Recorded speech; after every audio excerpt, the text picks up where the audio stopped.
today at Botcherby Community Centre, as many months of hard work are actually coming to fruition today. Lots of companies have arrived to install their products. So first of all, I'm going to talk to Steve Miller, who's from Watergate, but he's working on behalf of the Flood Company, who have kindly donated some windows, reinforced windows, because the flood water came up quite high here and would naturally go through ordinary windows. So we're trying to stop the flood water from entering the property via the windows. So Steve, yes, tell me a bit about the product and what you're doing to ensure that it's sort of more robust. Yeah, well, we use a Vica window. It's a 70mm system, 5-chambered, so both thermally efficient for energy rating. And for the flood-proof side of things, what we do is we use a laminated glass, and then we also make sure that all the windows bedded on a bed of silicone and all the way up the wall by a metre as well. The note flood water is quite high. And really just ensuring that there's no gaps whatsoever throughout the insulation for any water to come through. So the windows that you mentioned, laminated, yes, are they sort of stronger to something that comes along, say, a tree branch or something? That's correct, yeah. So if any debris comes through the flood water, it hits the glass, it's not going to break the glass and go through the glass. So so very, very strong glass. So not only is it sort of flood proof or flood resistant, yes, it's also improving the energy efficiency of the building, and also the security of the building.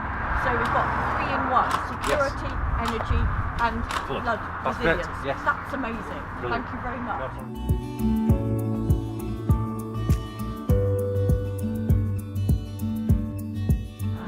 I'm with Andrew Singleton from Arc Flood Defence, and they today are kindly donating a flood door to protect the community centre soft play area, so where all the little kiddies go. Can you tell me what you're doing, what you're using, and a bit about the procedure, please? We're installing a single door combination, which is a single door and a frame at the side of it and a frame above it.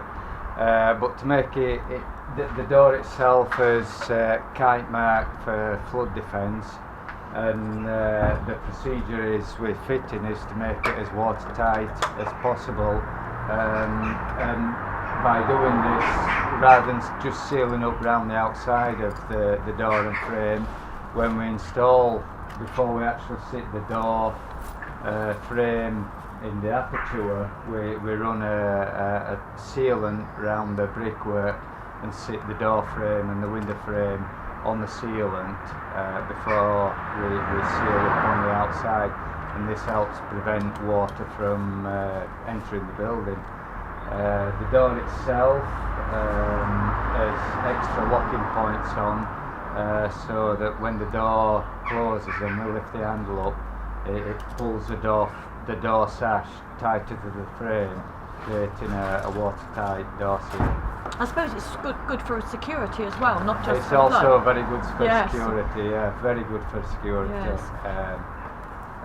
In the bottom we put panels in the bottom rather than glass, because in a flood situation, if there's debris floating about, it's more resistant than glass. If you get a tree stump going into a piece of glass, it'll break the glass and water enters the building, whereas with a panel, it's more resistant to be being broken. Can you show me some of the lock mechanism? Is it possible to do that before you get in? Yeah, of course it is. Yeah, this is a door sash, and what we've got is we've got a locking mechanism down this side, which has got your standard hook locks, and then it's got 3 roller points, which they work on an oval, so you can adjust them so that it can pull the door tighter to the frame. And then underneath, Not about Wednesday or Thursday. the gear goes underneath it, and we've got 3 roller points there. Let's move this bench out of the way. And same again. Oh dear. Same again, these work on a mushroom, so you can adjust them so that when you lift the handle up to lock the door, it can be adjusted so it pulls the door in tighter to the frame. But you don't get it too tight because for some people it becomes quite difficult to operate then. Yes. And then up the back of it, where the hinges are, up to level with the handle, with 4 locking points, so it creates a seal up to 900mm, a watertight seal up to 900mm, and then so hopefully this prevents water entering the building, so which seems they've all been tested, so works quite well. Yeah, well, what we're going to do is we're going to leave you to do this, and then later in the day we'll come back and hopefully see the finished article. And again, thank you so much for your generosity towards this project. It's much appreciated. Thank you. See you soon. Thank you. See you soon. Bye bye.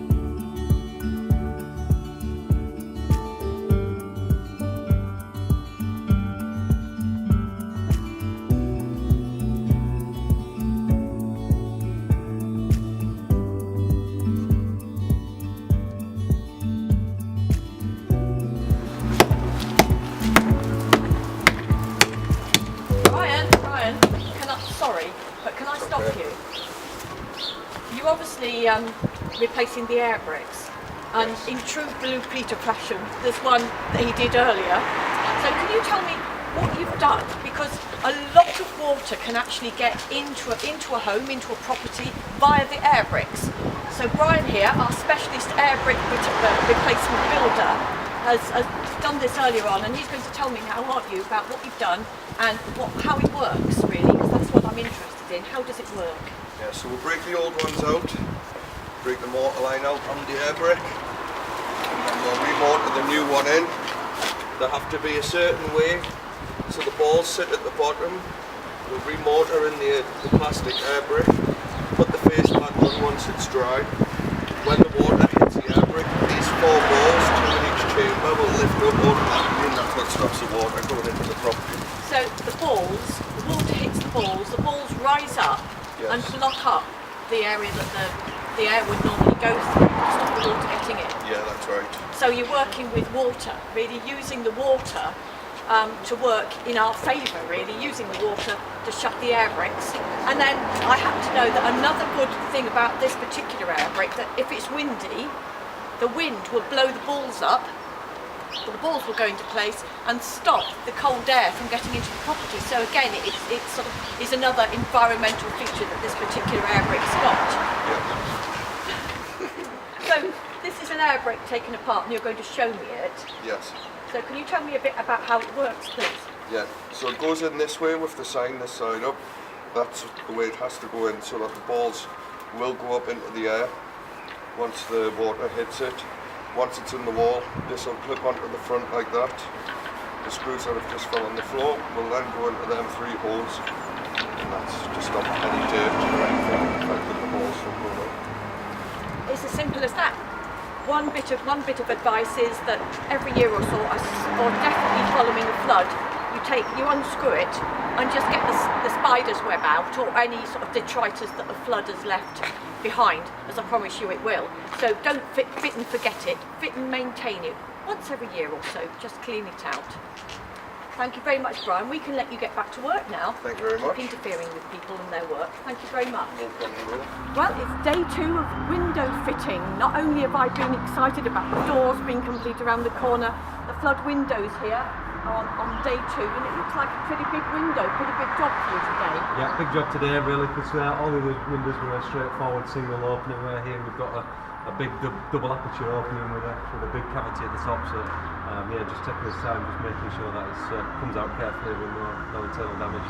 Does it cause sort of a bigger challenge, a technical challenge doing this? It does really, mainly just for the surveying of it, just to make sure that we get all our splits correct, so that we don't have, let's say, glass right up here behind the cavity. So just a little bit of time taken on surveying just makes this job a little bit easier when we come into it. install it. Okay, that's great. We'll come round and see you for the finished bit. Don't disappear now. We'll film the finished bit. No. Get another bus. Thank you. Cheers then, Steve. Thank you.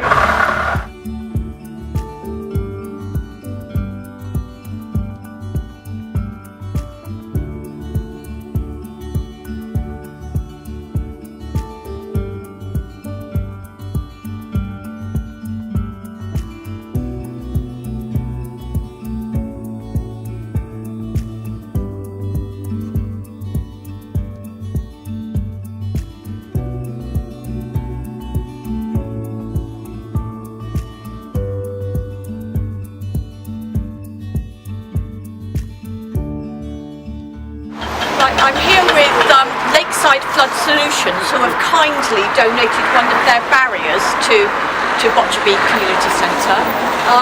You can see they've literally just fitted it this morning, and I've just caught you at the tail end of it. Can you tell me, I've noticed first of all that one of the things that when you're installing things, you have to deal with is uneven surfaces. So how have you accommodated? I noticed when I looked at the step, it sort of got a buckle in it. What did you do to sort of stop that, because the water would get underneath it and it sort of tail, wouldn't it? The thing is, we have to cut the channel out of the step and replace it with concrete on a new channel, and with the unlevelity we've had to go with the step so we can get the level for the boards to sit in straight. And apart from that, And how have you fitted it to the wall? they get screwed into the wall, sorry.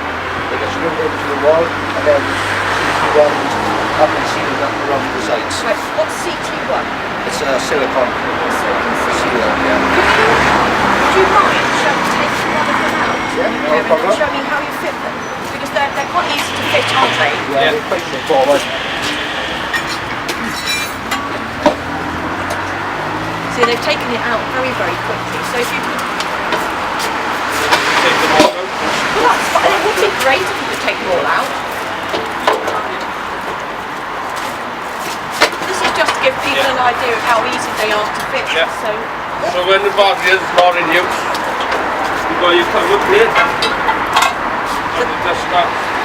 That's to stop anything from back and back. So when it's not in use, you've got a cover plate Yeah. and some clips to keep it in place so people don't fall over it. Yeah. So, right, I've had a flood warning, Yeah. and you guys are going to fit that for me. Right. So So what you do is just pull these out.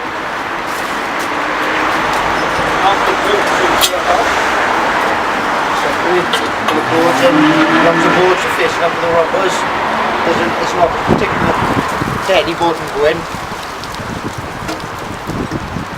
seals are going to be on the top all the time. So the seal's got to go to the top. Can I just feel how heavy they are? Yeah. They're not. Oh, they're very light. Yeah. They're not lighter than I thought they would be. Yeah. Oh, so a girl can fit them. Yeah.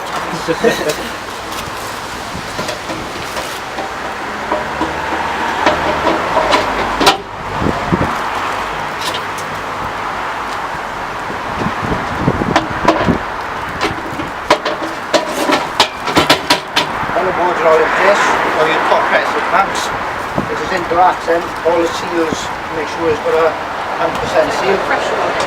Yeah. Put these in.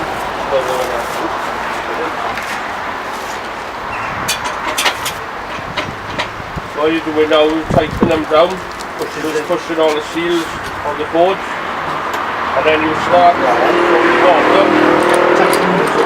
There's a bar what's pushing the boards back to the seal which goes all the way down. Once that goes tight in the bottom, you tighten the next one.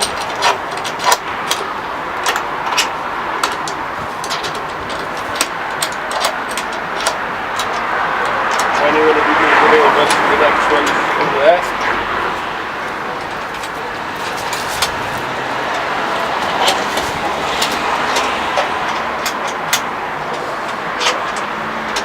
So do you recommend you obviously show your customers Yeah. how to fit it? Yeah, we show and them everything. and so Give them they a know. demonstration, yeah. Right. And have you got an instruction booklet that you leave Yeah. with them? That's great. So we'll be getting Helen Fisher from the Community Centre out in a minute to show her how to fit this. Right, yeah, Right, no problem. okay. When all these are tightened up, we have our wedge. This slides in the front. got. We provide the armour. We provide armour as well. I'll get away from the hammer. Just gives you a little tap in. What that does then, causes a seal all the way around. Pushes the backboard up against the wall seal. So you provide the hammer as part of the kit? Yeah. That's brilliant, isn't it? And that's what, taken what, 2 or 3 minutes to do? Yeah.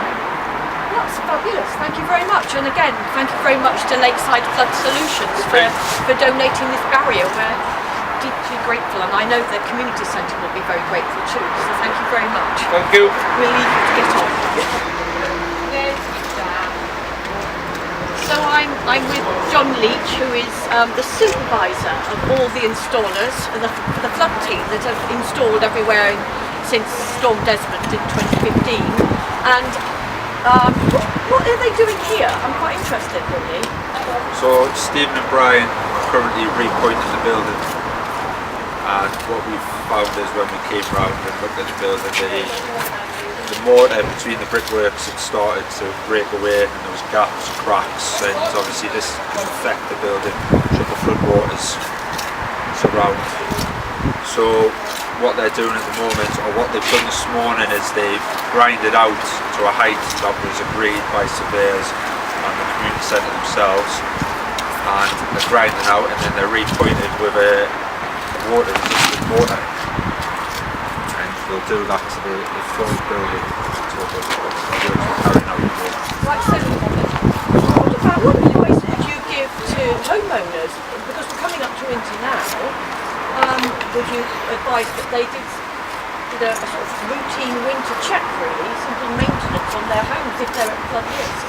I would certainly advise anybody that's got brickwork, stonework on their building to be making sure that they check over, make sure there's no holes, cracks, gaps of any sort, because at the end of the day, water will just get through there and will cause damage to the property. So yet water always finds its evil way into any house, and so I've always said, and I'm glad you said that, because I've always said it, that people should think about maintaining the brickwork, because if you don't, and you've got your barriers here and your brickwork is all dodgy, then the water will come into the house by that route. So John and his crew have been incredibly sensible and following the guidelines of the surveyors to repoint with new water-resistant mortar. So I've learned from today, water-resistant mortar. Thank you very much, John. That's kind of you. Cheers. What's happening here? Well, Mary, what we're doing here is we're applying Storm Dry Masonry Protection Cream. It's a deep penetrating cream which penetrates into the brickwork and basically waterproofs it. Does it allow the brickwork to breathe? Absolutely, yeah. This is the advantage with this product, is it soaks in, but it does allow the brickwork to breathe. And unlike a lot of the water repellents you can get on the market today, they basically sit on the surface. You also get affected by UV rays, and they deteriorate quite quickly. Whereas a Storm Dry will last well over 25 years. 25 years? 25 years, yeah. This won't have to be reapplied. Wow. It will dry completely clear, so you won't know that it's actually been applied. So it's another way of stopping water getting into the building? Absolutely, and it's just another thing we can do just to help keep it out, which helps. So just come in. Can you say what it is again? Yeah, certainly. It's called Storm Dry Masonry Protection Cream, and it's a deep penetrating water repellent cream. Thank you very much, that's great. Cheers. I'll let you get on with that now. We keep you framing with this. I know. I'll finish this one and I'll get back to you. Cheers.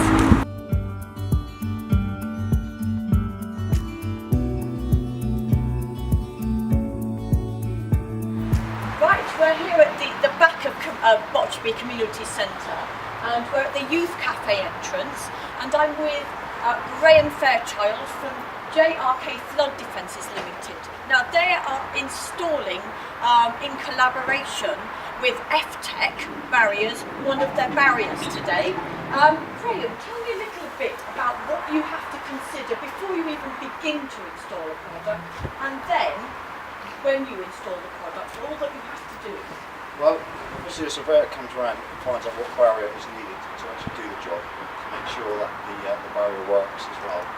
And what they take into consideration is it's inside the doors are solid, if they're vertical. If the ground that this work on is flat, because if it's not, what we're going to do is channel out to put a ground railing and then cement it back in to make sure that the surface is flat. So whenever the actual board that goes in afterwards, then we get a good seal. Because ultimately it's a seal, so we can stop the water pressing into the property. So that's what we show. So on the outside, once again, it's a brick or redwood. So you're doing it inside? We're doing it inside on this one. What And made so, you decide to put it inside out of interest? well, this one is because it's a fire exit. And if you put it on the outside, the fire doors can't open. And therefore that is a hazard in itself. So with all fire doors, we do on the inside. We still allow people to escape, but obviously still for the barrier. There you are, that's something to think of. If you're fitting a barrier to a fire door, don't fit the barrier on the outside. Thank you for telling me that one, that's a good point.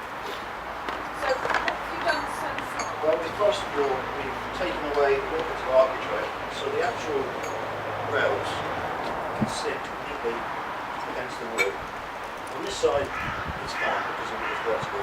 On this side, we can put a little bit of a pack up to bring it vertical. This means that we can then cut the boards perfectly on all three boards instead of individually. And also looks aesthetically nice as well. Because it has to work. So also, and then what we use is just backers to bring it out, to bring it vertical. And then when you've done that, you can obviously slot these in. So what we'll do is we'll leave you to get on. Yep. And when you've finished, Yep. come find me and we'll come and talk to you again. Excellent, about thank you very them. much. I'd actually like to film you installing the Of course, barriers of course. and perhaps talking to the community centre manager as to how to install the barriers. Yes, Can you very obviously simple. supply instructions that do. she will need Yes. for when it happens? I guess you would recommend that sometimes many practices to so it stays in the We mind always as recommend them another do it throughout the year, occasionally, because if you haven't been blood for a few years, you would forget. I mean, we're always at the end of the phone call anyway, should they need us to come around and go through these procedures. So we don't leave after we finish the job, we're always at the end of the call. That's great. That's really reassuring to know. Thank you. No So problem. we'll see you in a bit then. Thank you very much. Thank you very much. Bye-bye. Bye-bye. Right, Andrew, we're here. We've almost finished it, haven't you? Just putting in the final touches. So look at this. This is an amazing flood door, fully installed. Can you tell me what you've just been doing this morning? Because Andrew worked till 7:30 last night under floodlights to get this door finished, but you had to do the finishing touches this morning, and you've driven a long way to do it. So thank you so much. So I've come back this morning just to do the finishing touches on the door. We got it all in and virtually completed yesterday. But the finishing touches are finishing sealing up to make sure everything's watertight, and also inside I'll do my finishing touches in there. When we put the glass in and panels, we seal them in. And there were silicon that had come out onto the glass, so I have to wait till that dries, and which is today, so I can cut it off. And, So it looks dead smart. So it looks neat, Yeah, yeah. So, that's and nice. that's the stuff like those. Helen, come and have a look at touches. your door. Come and look, this is the community centre manager. Come and look. This is a really smart door. It's great, isn't it? So we're finished now. Not quite, just doing the finishing touches today. Nearly there. Is it okay to open it? Can I try Oh it? yeah. Yes, it is. It's solid. And also, it's got added security. It's got so many extra locks on top of a normal Got door. a, Not locks, I mean. we put a nice security barrel Yeah. on, an ABS barrel, which is anti-pitch, anti-bump, Always know that. and it's All these levers come out and to add to it for extra security. Nobody getting through there, will they? It's not just a when you flood lift your door. angle up, all those come Oh, into the play. unlocking. That's great, isn't it? You know, It's amazing. place On the bottom as well? On there and down the back. And it all it gives that security, but it also makes it feel well. Isn't it? Yeah. you've got your ABS barrel, which is anti-bump, anti-snap, anti-drill. I know from experience it takes locksmiths. The business? It is the business. It takes locksmiths above an hour to get into there. Right, Well, okay, if they so it take takes that long- locksmiths above an hour to get into this door if they lose keys and they need to get into it. But this door Oh, is yeah. extra security as well as a flood door, so it's doubling up as for two things: a security door and a flood door. So what more could you want? There's nothing else, is there? There's No, nothing. got everything that we need. Thank you very much. Thank Save you. himself, I do yeah. appreciate it. I Thank really, you. really appreciate your help, yeah. You're welcome.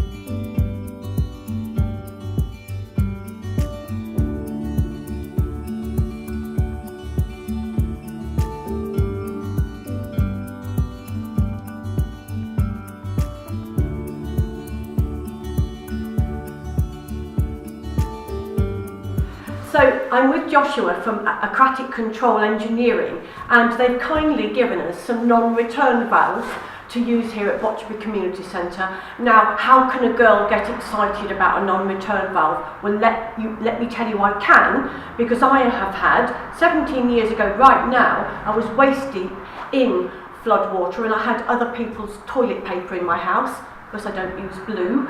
So I know how valuable one of these can be to stop that kind of misery. So Josh, if you could tell me, you've got two different kinds here, what they are, how they can be used, and what's the difference between them. So over to you. Okay, so basically a non-return valve prevents backflow coming up the pipe system into your house, which is nasty, as you've just explained. And the main difference between what we've got here and the more traditional flat-based non-return valve is that it works on a membrane, and this membrane typically can withstand 5 metres of water column back pressure, which is more than enough for this sort of application. And this application is made out of silicone, which is more than resistant to your typical household cleaners and fluids that you'd naturally expect to be flushed down the pipe. Yeah, so it doesn't corrode with Exactly, stuff yeah. that goes through It's there. tested. Yeah. And the main benefit of ours is that it has a higher opening pressure than a low closing pressure. And what that means is there's always going to be a set amount of water in the pipe, and that prevents anything from solidifying and anything from blocking the pipe as it does fill up. And what will happen is the pipe will slowly fill up and reach that opening pressure and build a cracking head, and when that happens there will be a sudden flushing motion and bursting motion which will flush out the pipe system further downstream.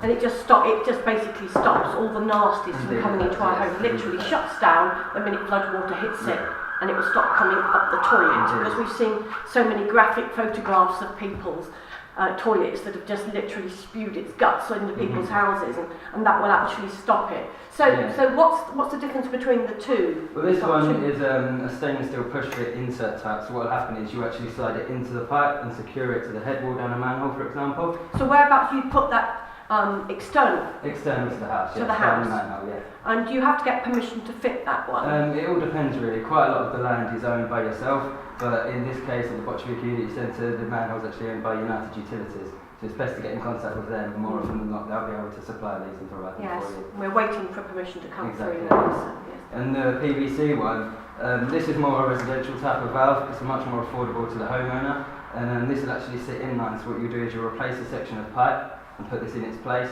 and then it'll work that way. And you can put a manhole around it, for example, in your own back garden, just for a visual twice-a-year inspection. So twice a year you have to go and make sure it's Yes, all as you'd working expect with properly. any product to fit. So, say I wanted to fit this myself, or your typical DIYer, which actually I've got to admit that I'm not, but if say somebody wanted to have a go at fitting this, could he do it himself with no previous skills? Indeed, you could. I believe somebody could. Yeah. I mean, there's a lot of flood resilient companies out there now that do the holistic package, so to speak, and we're working quite closely with a few of them now. So if you do indeed, quite typically, a lot more people will need more than just a non-return valve and only flood barriers, so to speak. And there are companies out there that will go and do the whole package for you, and then they could do exactly the same and put one of these in while they're doing the rest of the package. So the idea is really you've got to think about the whole flood thing. So we're going to try and keep it out with barriers, and this will actually stop the stuff coming back up. Exactly. So I would advise to look for a company that can give you the whole package, can fit your flood barriers, and can also fit non-return valves. And that is an essential part of becoming resilient to flooding, because having lived through it and been through so many houses that have suffered from this kind of flooding, it's horrific. And this is excellent example of how we can stop that kind of thing happening in our own homes. So thank you very much, Josh, that's kind of you, and thank you for the donation. Thanks, cheers. The community centre, who is manager here, is going to be taught how to install them for the camera, so this will be very useful for anybody else that has an F-Tech barrier in future. And then also, if you forget, even though you'll have written instructions, you can go on to YouTube. So I'll get out of the way and over to you. Thank you. And don't forget, Thanks, Mary. GRK is still at the end of the phone should you need us. I will. What we'll do, what we've done is we've done it so it's exactly the same as what it was before we installed the barrier. So what you need to do is just roll back the carpet. Okay. Right. And then what we have here is a series of barriers that we've named bottom, middle and top. We do this simply because in time of flood we don't want people thinking about what they have to do. They can just come out. When the panic sets in, it's obvious which one was It's first. minimising the thinking process. Makes sense. On the first barrier, it's an obvious one. You have two barriers, two seals. You have the bottom seal, which has a triple seal at the bottom. This means that the water has to try and get through 3 seals to actually get in. Okay, we have seals on each of the rails, and what this does is this slides down between the 2 rails, down to the bottom. And then we install the second barrier, which is in this case middle.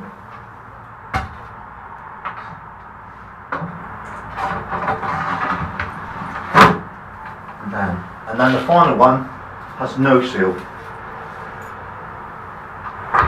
And do they all have to be facing the same way up, or do they go the other way around? Does it matter? We always do it if you install them the way that you can see them with the actual labels facing you. Yeah.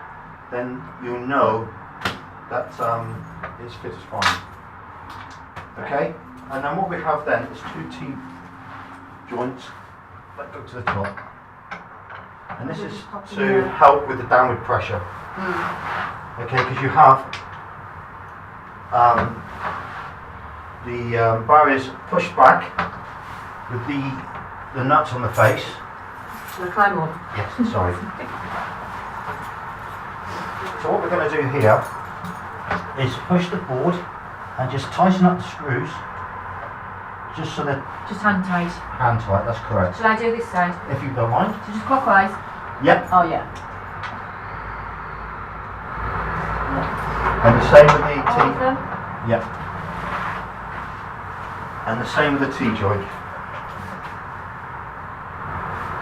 Oh, that goes down as well. That's correct. It's only done. So it's at this stage now that the boards are firm. If we try and tighten down before we tighten these screws up, then what happens is the boards can actually do this. Right, so that keeps them vertical. Yeah. Makes sense. So now what we do is we do 2 turns. 1, because it's, obviously you can't turn around because of the wall.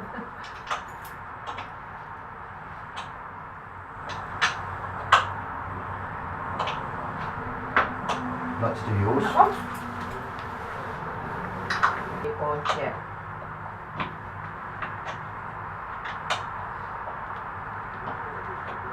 2. Now that pushes the seal down onto the floor against the ground, okay? So now what we do is we do exactly the same on these. Because once the actual seal has been pressed, it doesn't need more to make the seal any better. Okay. So what happens is that you tend to find that people who have been flooded before panic and they over tighten, and it doesn't need to be over tightened.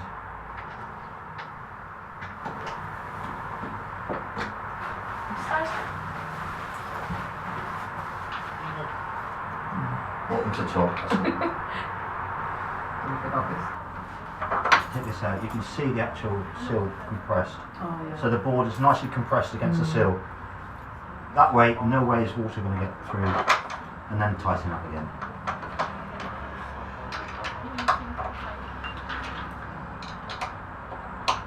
We recommend that people do this a couple times a year, because you don't want to wait until you're flooded to remember Just to how be to familiar install with it. it. Yeah. Yeah. And obviously, like I said, GRK is always at the end of the phone should you need to ask any questions.